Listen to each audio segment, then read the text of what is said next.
guys, welcome to my channel. I am very excited to be starting a brand new kind of series idea, way to keep my thoughts in line and help me from getting overwhelmed. And I think I'm going to call this Mid-Month with Monica. So this is my attempt at, instead of doing a monthly wrap up where I have to try to remember my thoughts about my book for the entire month, which like 30 days is a long time, I am going to start doing mid-month check-ins. And this is a great opportunity because I really do like forming TBRs and sticking to them, and I never do. But if I do a mid-month check-in where I evaluate my progress on my TBR or my monthly goals, it kind of helps me keep myself in check a little bit better. So first, I'm going to go over the books that I've already read this month, the progress I've made, and some of my reviews of those books. This is also really nice because if I have books that don't fit into vlogs, I can just talk about everything here, and that works really well. I also want to share my progress on my TBR, so the books that I really need to get through this month. If I haven't gotten there yet, I can remind myself here. So let's start off with my book reviews of the books that I have read so far this month. And as we are about halfway through, I'm hoping I can keep up a pretty steady pace to have maybe as many books in the second half as I did the first. The first book that I ended up reading this month was one of my arcs, Haunt Sweet Home by Sarah Pinsker. This book, honestly,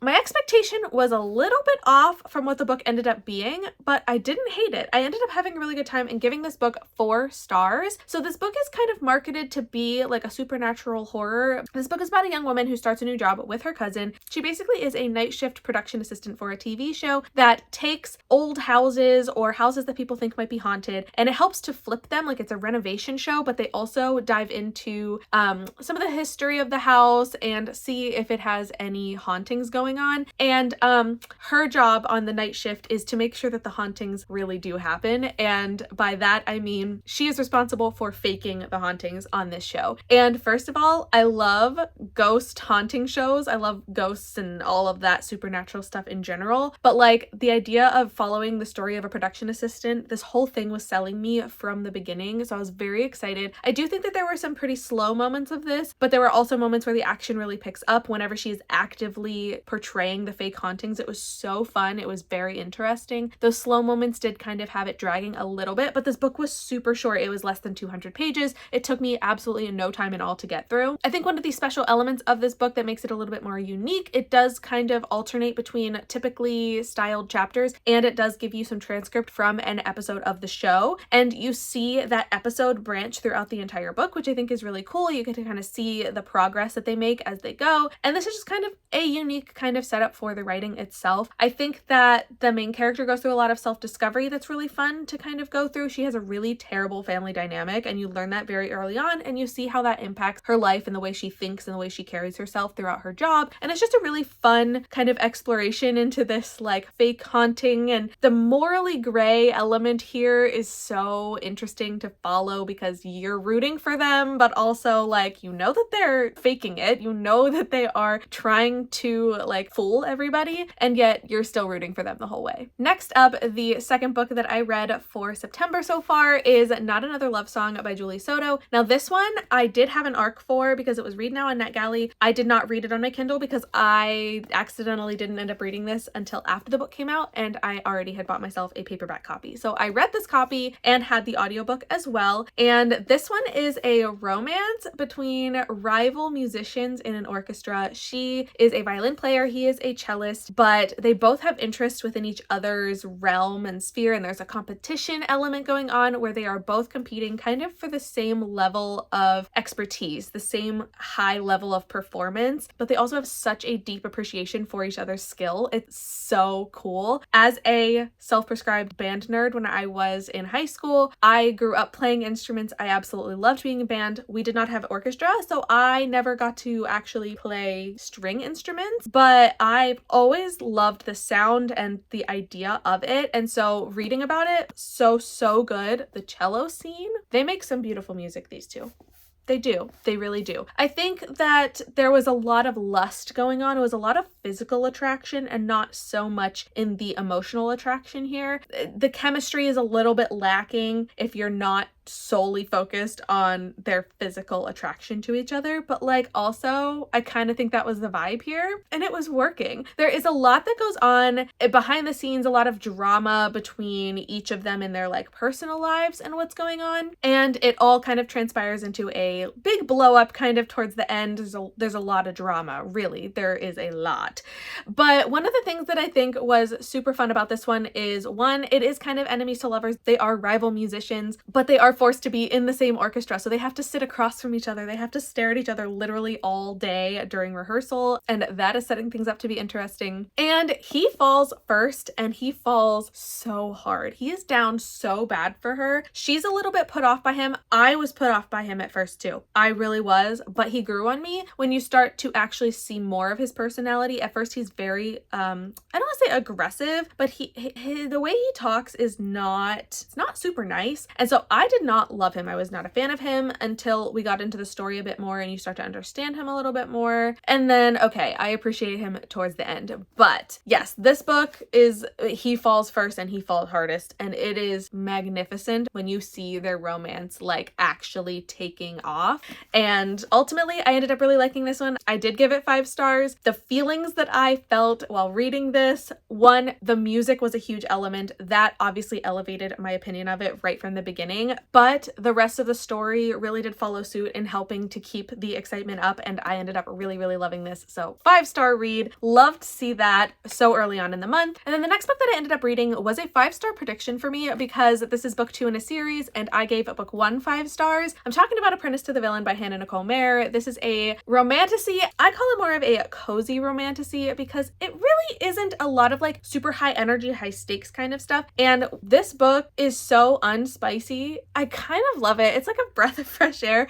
When I was trying to put together my review of this and I was trying to like give a spice rating for it, I realized that there's like nothing, because this book is so slow when it comes to the romance, because there's a lot going on in the actual fantasy side of this story. I don't want to say too much to give away a lot of what happens in the first book, but essentially this is about the villain. He is the villain of the community. Everybody calls him that. His identity is a secret for, you know, the majority of the story. And at the beginning of the first book, Assistant to the Villain, he hires Evie Sage to be his assistant. She ends up working in the office, getting to know the other coworkers, forming really, really strong friendships. I feel like the found family element in here is so strong and it is so precious. I love the way that all of these characters care about each other. They will literally do anything for each other, and it is really, really, really precious. So I like how that continues to develop throughout the second book. But when we leave off book 1, I'm gonna be honest, I literally had no memory of where book 1 ended. Not a single memory. I had no idea. So I went into this one being very confused, and I was hopeful that we would get kind of like the quick recap.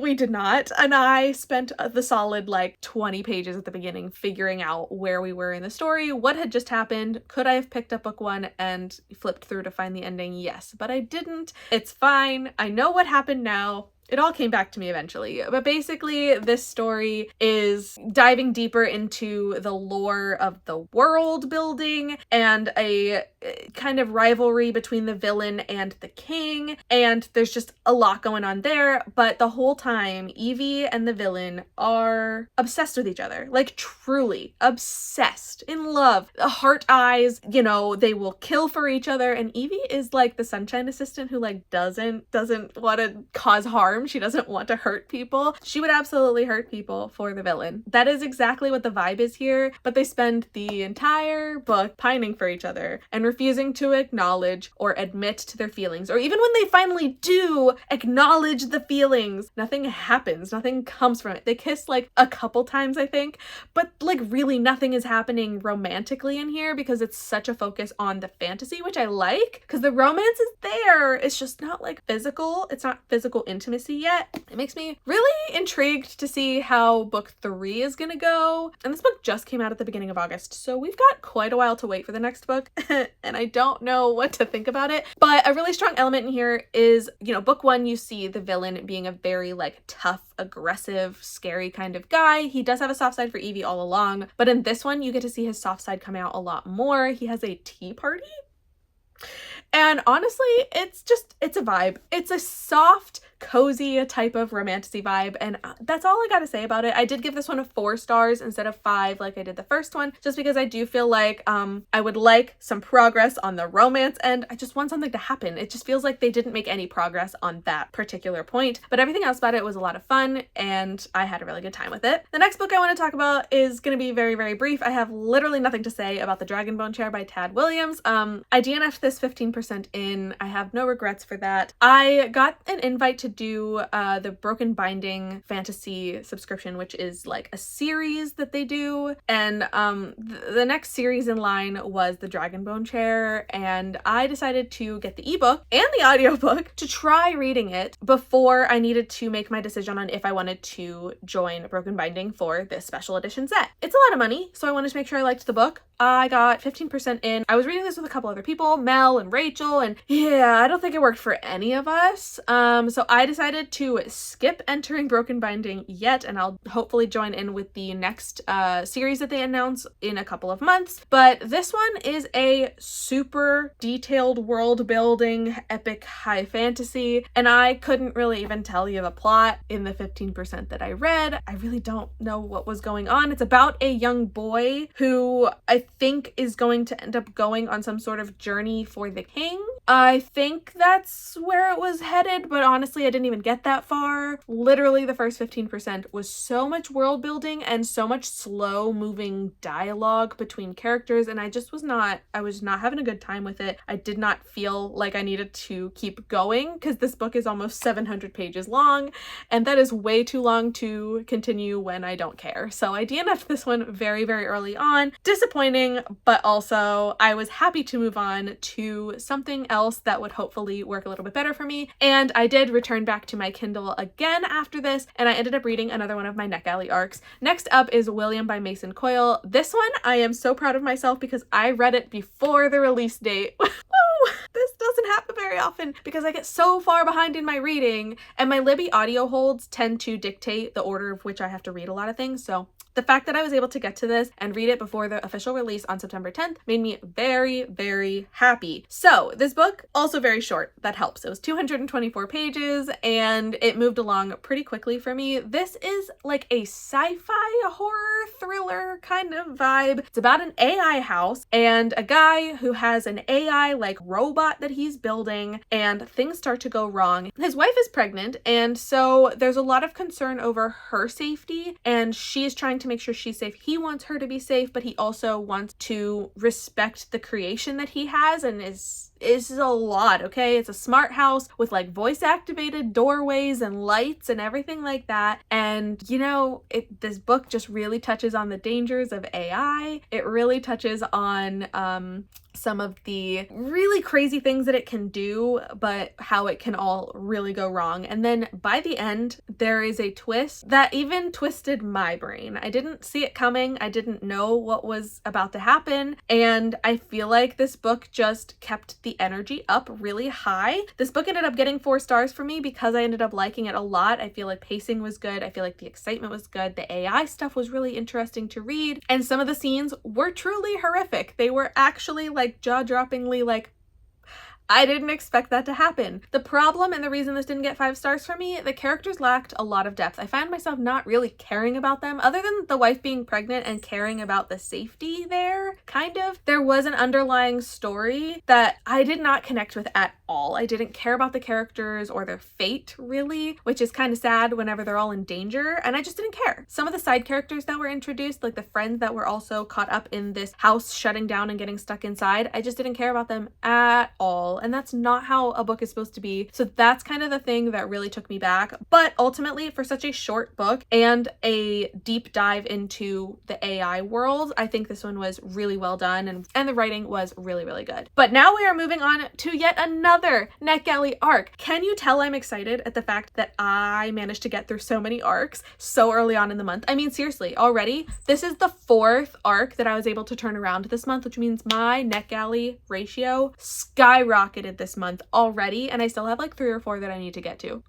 So next up is Sleep Tight by J.H. Markert, and this one is kind of like a psychological thriller horror a little bit. It is about a detective who deals with some very personal impact of crime. Her father arrested a serial killer who is now getting executed, and then following the execution, she deals with death in the family and also a child abduction. Her own child gets taken, and she believes that it is all wrapped up into this killer that her dad had arrested and was just executed. He ends up having a very strong like cult following of people, and this talks very psychologically about one, the way that people latch on to serial killers and create martyrs of them, create idols out of them, and it's very dark and twisted and wrong. But also there is a level, because there was a survivor of the serial killer from back when he was first arrested. There was a surviving child who has a lot of mental illness going forward, and so we take a very deep dive into his brain and what's going on with that. And I just feel like the psychological elements of this book were very, very strong. I ended up giving this one 4 stars as well because I had a really good time sitting in some of the tension and just really feeling like the walls are closing in and like I don't know what to believe, I don't know what to think. I think some of the twists were really, really strong in here, but I also think that one of my biggest critiques of this book is that some of the twists felt like they had plot holes that just were never filled, questions that were never answered, and it was things that were very central to the plot. I'm fine with plot holes if they don't have any substantial impact on the core of the story, but I do feel like some of the questions that were left unanswered were important to understand in order for the story to make sense, especially when it is so heavily dependent on the psychological element and the psyche, the way the mind is working, and some of those questions were just glossed over for me. So that was a little disappointing, but I ended up really, really liking this, and I technically finished this the day after it came out on September 10th. So I was able to use the audiobook to help me get through the second half because this book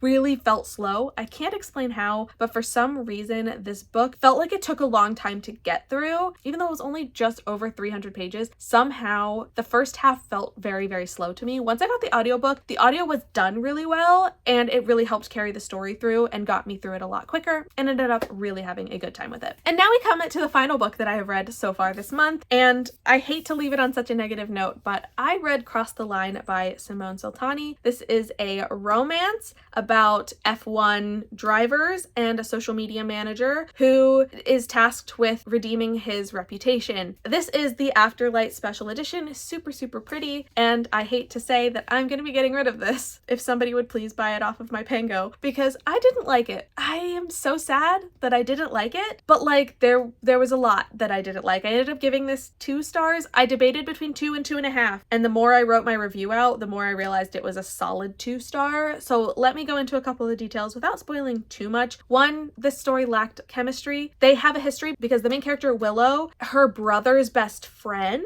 is Dave, the main guy. So like brother's best friend is hit or miss for me, but this one, they have such a long history of liking each other and never telling the other, but like we never get to see any of that chemistry or feel it or understand where it's coming from. They really have a physical attraction to each other that is irresistible because she's working for him, so there's like the boss employee kind of dynamic where they're trying not to like let that ruin either of their careers, but also they just are obsessed with each other, like fully. They use the word like obsessed with you. So that, not terrible in itself, but like the chemistry was just lacking. I didn't understand any depth to their relationship, and the fact that they liked each other for a very long time without telling each other that they liked each other. Oh god, the will they, won't they, what are we conversation. Oh, it happened every other chapter. It felt like they constantly had to talk to each other about like, okay, but like obviously we like each other, so what are we doing here, how are we navigating this? They had the conversation so many times, and yet out of every time they had this conversation, they never established anything.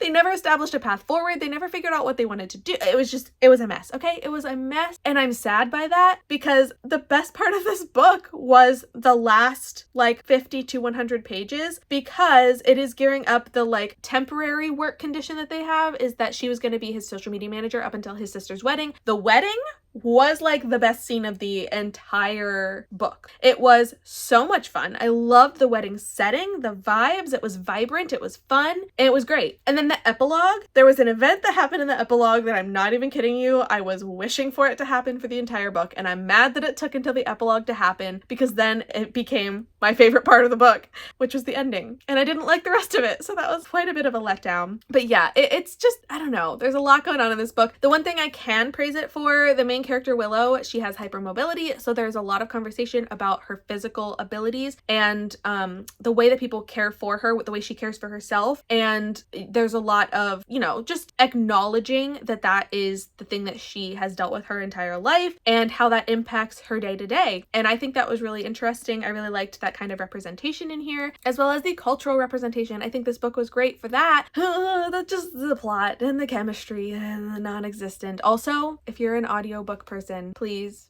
avoid this. Avoid the audiobook at all costs. I think this book was terrible in audio. The female narrator was fine. She lacked feeling. It felt like she was kind of bored a lot of the times, but the male narrator, should be a crime to make a female's voice sound like a child. When you are a man trying to imitate a woman's voice, if you make her sound like she is a 6-year-old girl, jail time.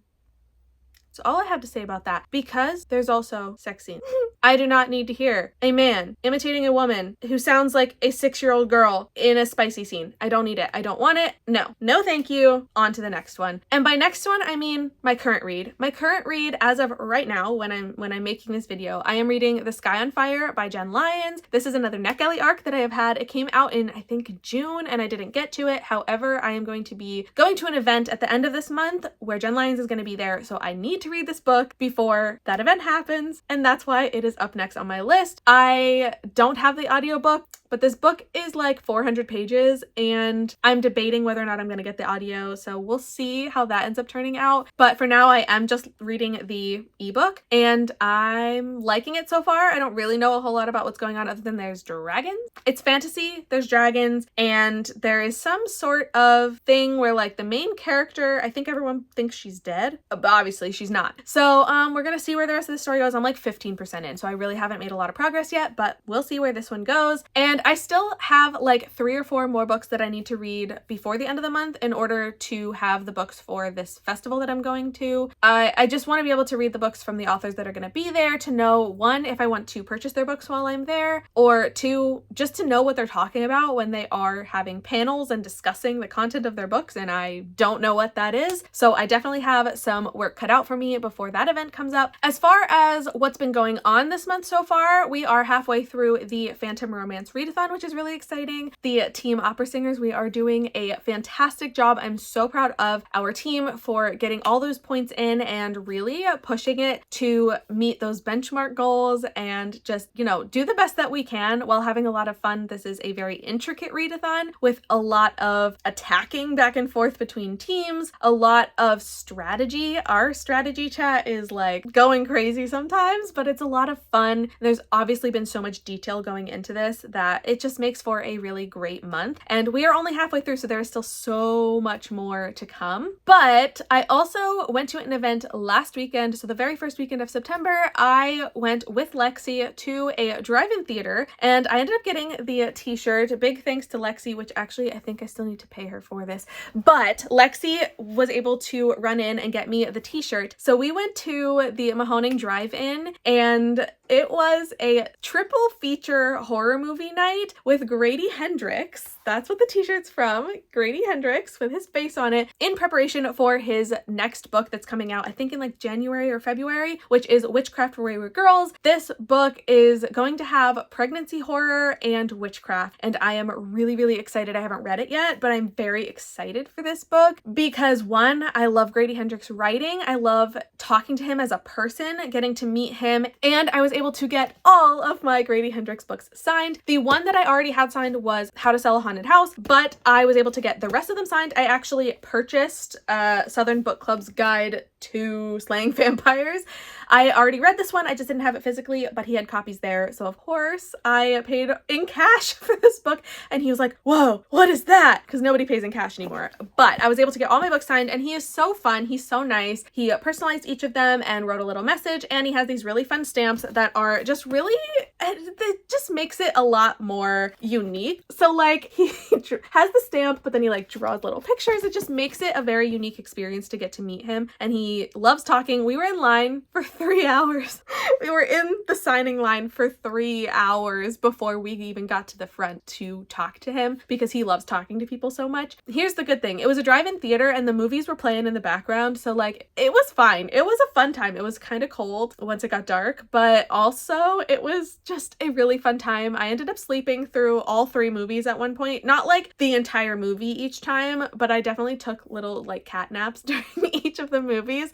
So that was fun. Lexi definitely made fun of me for that, but it was a really, really great night just getting to get out and, you know, have fun with other people who love horror movies, who love horror books. We met a couple people in line that were super, super nice. We like exchanged pictures, like taking each other's pictures with Grady and just, you know, talking about books and events. And it was just really fun to meet people and have a fun night. So that was amazing. And I know that there's still so much to happen yet this month that I cannot wait to see what the festival is going to bring and all the fun that we're going to have that weekend, because I will be road tripping with Lexi down to see Michelle so that we can go to the event together. But that pretty much sums up the first half of September. I realized that this ended up going a lot longer than I thought it was going to be, but that's because some of these books, I have a lot to say about it, and being able to sit down and just like spew it all out a bit is really fun. So I hope that me giving you a little bit of insight into some of these books helps you decide if you want to try them out or not. I really feel like I got some really good reads so far, a couple not so great ones, some misses, but like most of them were hits so far. So hopefully that helps you in deciding what you want to read going forward. If you are participating in the readathon, let me know your excitement for that. And if you've read any fun romances, I need to get some more romances into my TBR for the next 2 weeks to help out with my team points that way. But let me know what kind of books you are reading, how your progress is going this month. I have read 6 books in completion and DNF'd 1, which is pretty good for only halfway through. So that brings me to the end of all of this. I will be sure to update you at the end of the month with how the rest of September goes with all of my reading. But for now, I want to thank you so much for watching this video. I hope that you liked it, and if you want to see more like this video or see more from me, don't forget to hit the subscribe button so you can follow along with everything I have coming. Thank you again for watching this video, and I hope that I will see you in the next one. Bye!